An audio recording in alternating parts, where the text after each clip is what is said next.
So I am currently 4 weeks post-op, and I just wanted to give you guys a very exciting update.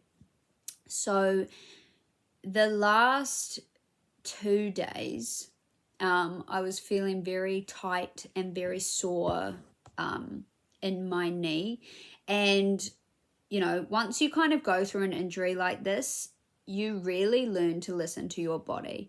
And I knew that it was because my leg wanted to straighten. It was getting really hard having it at 20 degrees. And the reason it was at 20 degrees was because my surgeon wanted to keep my femur and my tibia in a long distance relationship for 6 weeks, which, you know, I understood. But so the first week after surgery, obviously, I was in quite a bit of pain. And then the pain actually subsided drastically.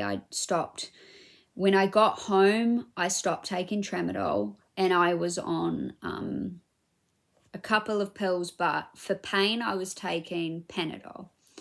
The week after that, I stopped Panadol because I just didn't have any pain. And I think, you know, compared to the pain that I had been in for the previous 9 weeks and then the week after surgery, which was the worst pain I've ever felt in my life, I think everything, just nothing else compared to that. So I emailed my surgeon's secretary and I said, look, you know, I'm 4 weeks post-op. I'm starting to get really tight and stiff, and it's starting to cause me a lot of discomfort. I think the thing is as well is that my leg has become so skinny that the big brace that I had on with the dials, those dials were digging into my bones in my knee because my leg has gotten very skinny, so there's no muscle there really anymore to actually protect those bones, so it was really hurting me. She ended up calling me and she said, hey, are you able to come in today? And I was like, yep. So me and Kate went in, and I am 4 weeks post-op. I was meant to see my surgeon at 6 weeks, but I'm 4 weeks post-op, and I'm officially braceless, apart from when I go out. When I go out in public, he said I should be braced, because not only is it, you know, support and stability for my leg when I'm out and about, but it's also a visual aid for other people, and it's a really important visual aid as well. And yeah, I was absolutely stoked. He removed my plaster off of my scar, so I no longer need anything to cover that. I am just so happy. He said to me, he said, could you please try and bend your leg? And I straight away, I sat on the edge of the bed and I bent it, and he was really happy. He said, you're about 70 to 80 degrees. So he was really stoked with that. When I do try to bend it without gravity, it is a lot harder. It is. Because obviously, you know, everything's very tight still, and which is normal.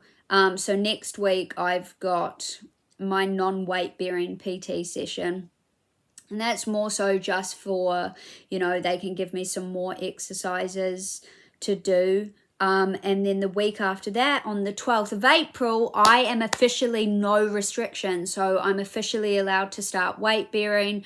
Obviously, it's not going to be that the 12th arrives and I go to PT and I'm running laps or walking, and, you know, it's going to be a long process, but I'm so happy and I'm very proud. So this is the bend. Also, don't hate on me for my hairy legs, because if I shave them, my skin will come off. So this is about, I can get down about that angle, which is, I'm still very happy with that. You know, I do still need my leg elevated at this point, just because obviously having my leg stuck at 20 degrees for so long, I don't have full extension of my leg, but I will get there. And I'm so happy. I'm so stoked because, you know, the thing is, and the lesson to learn from this as well, is that you know your body better than anyone else. And I listened to my body and I knew my leg needs to have the ability to go straight, you know, even though right now I can't straighten, but my body knows that it can now. So with my brace as well, I learnt how, we were driving yesterday and I figured out how to adjust it. So I've put it at full extension and full flexion, only because when I'm, you know, now that I've got the permission to have full extension and full flexion, I don't want to be going out and putting myself in a restrictive brace. So I've opened that up completely. Yeah, so I'm very excited. I'm very happy that I did listen to my body. And I'm just super stoked with, you know, my surgeon allowing me to take the brace off. And, you know, he was so stoked with where I was at already for 4 weeks. You know, he saw the pain that I was in. He knew how long I had waited, you know, to be diagnosed with my TPF. I definitely would say I have more hardware than I expected. So I was kind of under the impression or expectation that I was going to have 1 plate and maybe 4 screws. So I ended up having 2 plates and 10 screws, and some bone grafts. So these are the plates here. And then these are the screws here. So these are my screws. And in this here, right, you know, that cloudy looking thing, that is the bone graft. So what that is it's like a toothpaste substance, and they put it in, and it's usually to fill holes. So the hole that I had was the size of a thumb, and so he squeezed that, you know, toothpaste kind of substance in, and what happens is it hardens up like bone, if not stronger, like concrete. And yeah, because if he hadn't have done that, if I hadn't have had that bone graft, it would have been likely that my bone would have collapsed into that hole, and that would have been probably not good. But yeah, I'm super stoked, and I'm really proud of my body, and I'm really proud of myself as well. You know, obviously I wouldn't be at this point without the Tibia Plateau Fracture page that I am on, which I will link in the description if you haven't seen any of my other videos. Definitely get on it, because it's so amazing. And, you know, I didn't go home with a lot of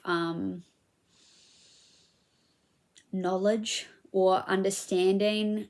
I didn't know the expectations. I didn't know when to start bending. I didn't, you know, so all that information for me really came from the page, and everybody else's experiences and stuff. And, you know, I probably wouldn't have started bending 2 weeks post-op.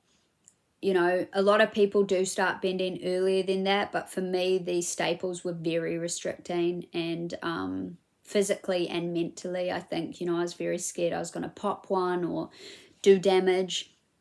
So yeah, so I just thought I'd jump on, do a little update about that side of things. I'm going to take a couple more videos, but yeah, so I'm really stoked. You know, my scar is healing really nicely. And yeah, so always listen to your body, because especially if you're going through this injury, or you have gone through this injury, you will listen to your body in ways that you never did before. I never listened to my body. You know, I really expected my body to just do everything and know what to do, you know. And now I listen to my body more than I listen to music. So yeah, definitely just trust in your body, trust in yourself that you know what you need, and, you know, make sure that you communicate that. And if no one's listening to you, fight for it, fight for yourself, and fight for your body. And yeah, you know, this is just proof that it does get better eventually. You know, I've still got a long journey with rehab, but I will get there, and this is proof this is all the proof I need, because I've come so far in 4 weeks, and I'm very happy. So keep going, keep pushing, and keep fighting. You've got this.